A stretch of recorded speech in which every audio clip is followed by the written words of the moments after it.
I'm Rob Licuria, Senior Editor at Gold Derby, here with Will Smith.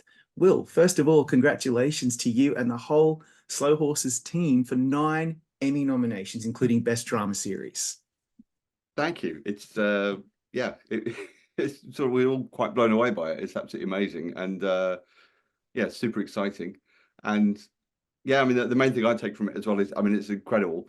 But it's so great for the show. I just think I just want more people to see the show. So it's really exciting that this will give it some buzz and get more people watching it. Totally agree. Actually, what I was saying was it's about damn time that the Oh, TV Academy finally recognized the show because this is season three. And of course, for most of us fans, season three is probably our favorite, although I have soft spot for season one as well. Not that I didn't like season two. And so I'm super excited about that. But also, you're nominated yourself for writing for episode three, Negotiating with Tigers. That's a huge achievement. There is so much amazing content out there these days. And to get into that little group of writers who's nominated is such an achievement. So, how did you find out about it and how do you feel about it? I was on set. We're filming the series five, and then suddenly, and I'd sort of forgotten when it was going to be, and I tried not to track it too much anyway because it's hubristic. So I was kind of like trying to ignore it, and then forgot. Then my phone started going crazy.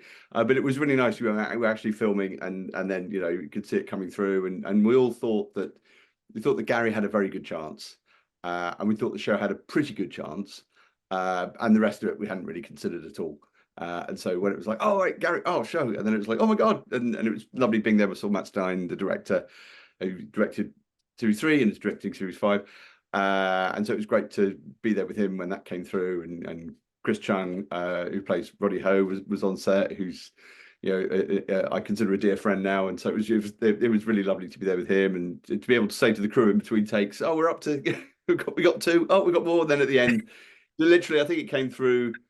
It was around when we wrapped. So when we Yeah, wrapped, we were able to go. Oh, okay, yeah, that's a wrap on today, and able to go. And we just got nominated for 9 Emmys. It was like, it's which crazy. is great because the crew, the amazing thing, and I think also part of the reason why we have got these nominations is we have the most incredible crew who all really, really care about the show and really understand the show and are all making the same show and are very invested in it. So it really feels like you know a nomination for literally everyone who works on the show. So it was lovely to be able to share that with them.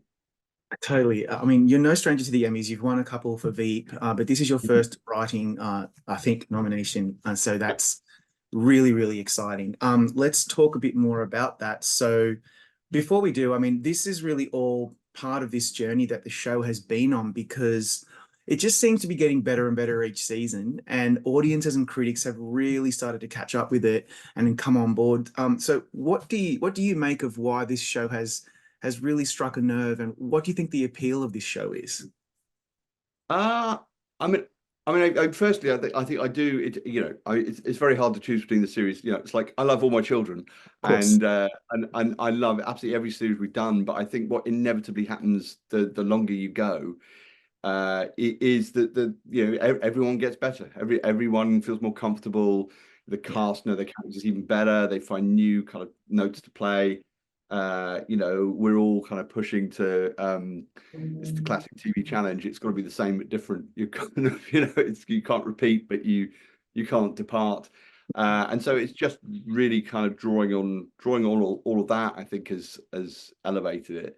Um, as well, I mean, and the great thing, I've got to pay full credit to Mick Herron, who writes the books that the show is based on, and each book is very distinct and has very different kind of guest roles and different kind of set pieces that so he's very keen not to repeat himself, and so we've got fantastic source material to build on, and then Yeah. this particular one, it just when I read it, I was like, oh my God, the end is like a shootout at a Bond base. So it was like, oh, that's going to be great to do that. And so that it just gave it a different flavor, but still keeping the tone of the show and the characters of the show. They were still, big slow horses in the middle of all that action. And I think that is part of I think, I don't know, it's hard to know what part of the appeal is, but part of the appeal for me, so projecting onto the audience, is that it feels like it's got real characters in a genre show. So you've got all the fun of a genre show, but you've got all the fun of a drama. as well. And you just, I think you people get invested in the characters, and they want to spend time with them. And I think our cast are so phenomenal that's that's the excitement I get. I can't wait to spend time with the cast. I can't wait to write for Yeah. those actors, and I can't wait to watch to see what they do with the material. Absolutely, I totally agree. In fact, I sometimes wish, geez, I wish there were more than 6 episodes a season. You pack so much into those 6 episodes. What is behind that decision? Was it just simply economics, or was there ever a thought about maybe stretching it out, or do you like the way it is? I like the way it is. There were thoughts about stretching it out, and we were very lucky. We had both Graham Yost, our fantastic executive producer, who was behind Justified, one of my favorite series of all time. He was like, I think it's 6. It just feels like let's be true to the books. And the books give us around 4 eps, and then we build out from that. So it's like we love the books work. Let's not dilute it. And also it's a huge challenge that loads of people meet. So it is possible to do longer, but it just I think with this as well, the fact that the books, they're all based over 1 or 2 days, 3 days maybe. So it once the story starts, it really rips. And I think if you stretch that, it just starts to change it. And again, that was Doug Urbanski, another fantastic executive producer. He was also adamant that it felt like six was the right dose, and to do kind of a block of 12, because we filmed 12 but with 2 blocks of 6. So that was he was fully on board with that idea. So it's partly practical and it's partly creative, that it just look, we can shoot 12 but we get 2 series, and actually that really suits the material. It just suits the story. And I'd always rather have people like you say, I wish there were more, than that was about enough, or heaven forbid, that was too much. So I just think if we've got it right if people are like, I want more. That's, and there always is more, because we've always got one coming out within the year or sooner sometimes. So Exactly. And you're right. The storylines usually happen over a few days. It doesn't happen over months and months and months, generally speaking. And it's so fast and quick paced, and there's so much that's going on. And a great example of that is Negotiating with Tigers, episode 3, the one that you've been nominated for. To me, that's my favorite episode of the season. And I'm so glad. I knew that you had submitted it, and I was hoping you'd get nominated. I'm glad you're there. It's action packed. But it's also, what I find really interesting about your writing, Will, is that you cram a lot of plot and narrative into these pivotal episodes, but you're still able to leave a lot of room for the show to breathe, because it's actually quite funny as well. Is that daunting to be able to do that successfully? It sounds not really, but that's, I don't want to sound arrogant, but it's also but it's not something I'm sort of aware of as a challenge, in so much as that's how I feel it should be done, if you know what I mean. It feels like sort of base level, kind of make sure it's fast paced, and that's just what I'm going for. It's not like and especially coming from the school of Armando Iannucci, who I spent years and years working for. Great school. Who's just an incredible mentor and influence, and I owe my career to him in so many ways. And it's just, he was always like, make sure there's more than one thing going on in a scene. You start in the middle. I mean, some of that is like stuff that lots of people do, but it's just complicate it, have somebody trying to go off that way and they're being pulled that way. So it's just trying to sort of fill it with stuff, and never have them stop to explain the plot. And I mean, and again, something that I learned from him, which in terms of the tone and the comedy of it, is it is a drama, not a comedy, but it has funny moments. Is making sure that whenever somebody does it, says something funny, it's not a joke. It doesn't feel like it's a forced moment. It comes from the scene and the character, and you believe that is what they would say at that moment. And I remember him saying to me, I've cut a line because I just felt that character would never be trying to be funny in that moment. It's too serious a moment. And so I'm sort of taking that with me. But I think that's true not just for any comedy moments. It's true for any moment. You just have to think, would that character say that at that moment? And that includes plot exposition. You kind of want to obviously bury that, have that on the move, on the run, and kind of hide it within character kind of moments. And so it's so it all becomes one sort of thing, where lots of things are going on at the same time. Sorry, is that a good answer? It is a It's a good long answer. It's so, I mean, obviously I'm not a narrative writer, so I can't imagine how difficult it is to pull on all those threads and make sure that the narrative is still moving fast. But like, for example, you don't really rely on a lot of expository dialogue. And yet in an episode like this, we're able to figure out who the Tigers are, what they're doing, this conspiracy, the grey books. Plus, we get a whole sequence of River being completely beaten up while the two men are throwing barbs at each other. While I'm laughing while he's getting his head kicked in. And I just feel like, how on earth do you, I mean, how long does it take you, for example, to write an episode like that where there's so much going on, but you don't want to spoon feed the audience, but we still need to know what the hell's going on as well? It's not that long actually. I'm again coming from the Armando school. You're turning around drafts very very quickly and you're reacting on the spot when it's being filmed. So I'm sort of trained up for that. So I write pretty quick when it comes to actually drafting it. But then you've done a lot of the you can feel it in your head. You've written it on whiteboards. You've pitched it to Apple. You kind of know what it's going to be, and also because we're blessed with such an amazing cast, you can kind of hear the rhythms of the characters and the actors, and you've got all that going on. So once you know what's going to happen in it comes out pretty quick, and then it's refining, but and it's working with directors and actors and production and all those kind of things. But the actual when it comes out, I find it tends to it's sort of pretty much there, and then it's adjusting. Like I mean, I knew that the scene where with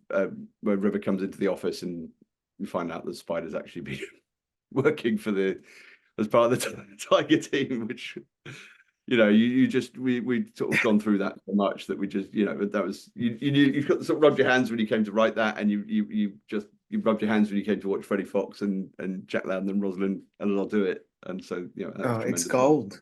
And just having, the episode ends, spoiler alert, if you haven't seen the show, go away, come back. The show ends with Freddie Fox as Spider on the dead on the pavement, and I remember letting out a gasp. I was like, I just did not see that come. There's always something that you end the episode with where we are just not, there is no stuffing around. We are on that next episode straight away. I cannot wait.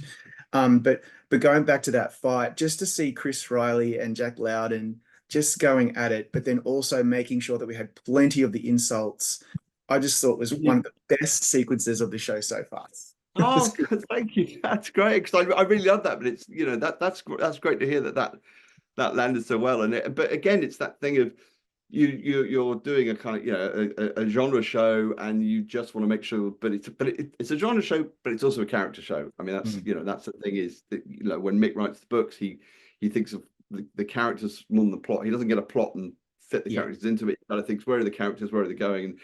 And so it's just always making sure that even in a fight scene, you've got the River being River and Duffy being Duffy and Hobbs being Hobbs, and that it just doesn't go into just pure action. It's still and they they're all up for that. I mean, Jack, part of the reason I can write scenes that do all these different things is because an actor like Jack has a tremendous facility for doing all these things. So you just kind of go, all right, I know what I can throw at him and what he's what buttons to press for him. I mean, I remember when I interviewed Jack, just explaining to him that I'm always looking for his reactions to being berated by Jackson, or just being in situations where he's being beaten up, or for example, when Duffy, I think, says something about he's going to turn him out like a can of beans, and he's just like that's exactly what he would have done. I know, but that's Jack. That's not that won't be in the script. But that's the thing. You give them all this stuff, and then he puts the and you watch it. You're there on set, and you go, "Oh my god, it's just that's extra, and that's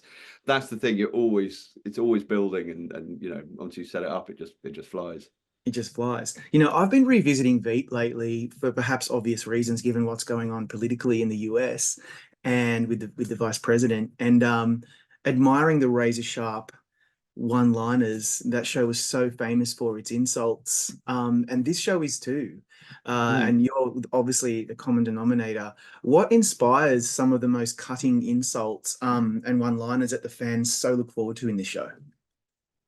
I think, I mean, that's are they in there? They do come out. I mean, we filmed a scene a couple of weeks ago where Ho says something pretty repulsive, and we rehearsed it, and then Saskia Reeves, who plays Catherine, there was this pause, and everyone laughed at the line, and then Catherine just went, "Will, did you really think of that?" It was like slightly just sort of a mixture of admiration and disapproval. Yeah. So I don't know. It just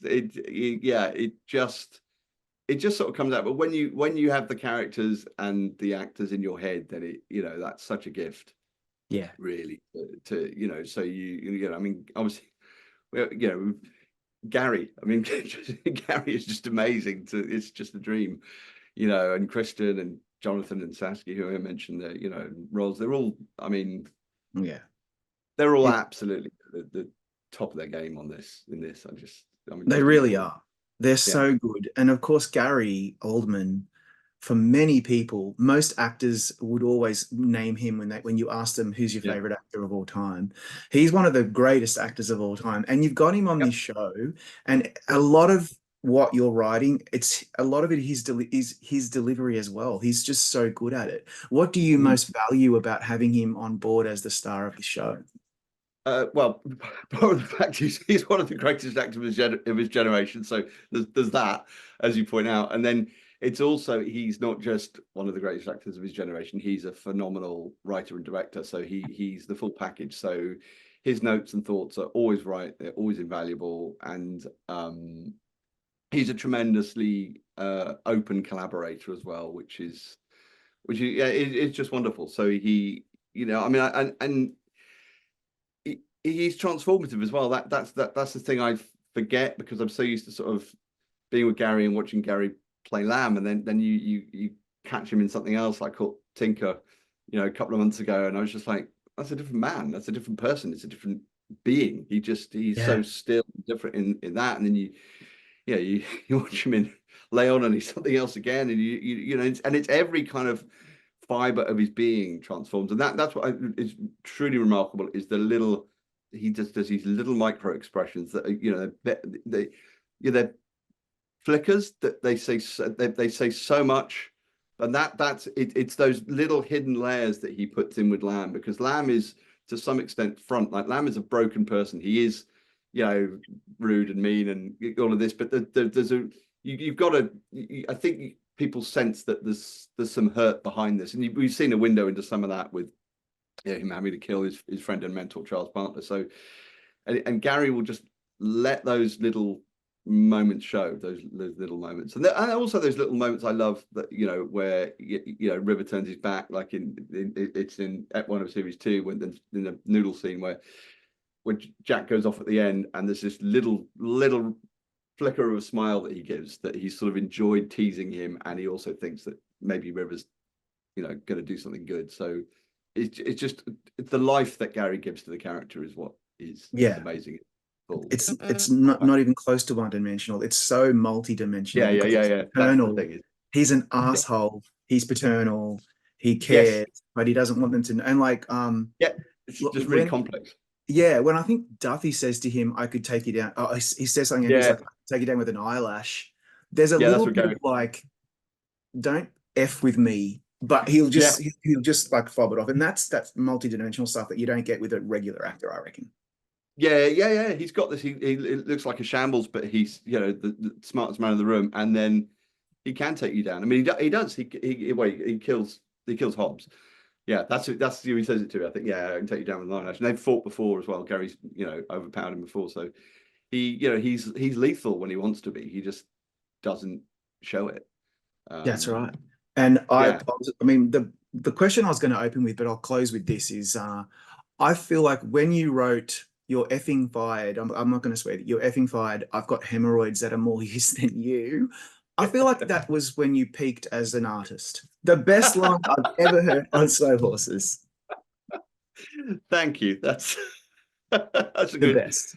Have that on my it's my epitaph. I think Can I just give a shout out to the wonder that was Freddie Fox in this episode, who amazing. Really, it wouldn't be, it really is one of his moments, and also I've got to give credit to Graham Yost for it was his idea. He looked at me because in the book it's not, and originally Spider is in a coma and then dies off screen. Yeah. And I was always like, let's, Freddie's so good, let's have him alive and then kill him properly. And I remember Graham in the room looking at me and just going, I've got a bad idea. And I was like, say it. And he went, what if it's Spider on the bridge? I was like, that's amazing. That's amazing. And then from Wow. there, it was, oh, and then he's going to be in there and we'll do the whole flip, and Brilliant. which is just tremendous. It's brilliant.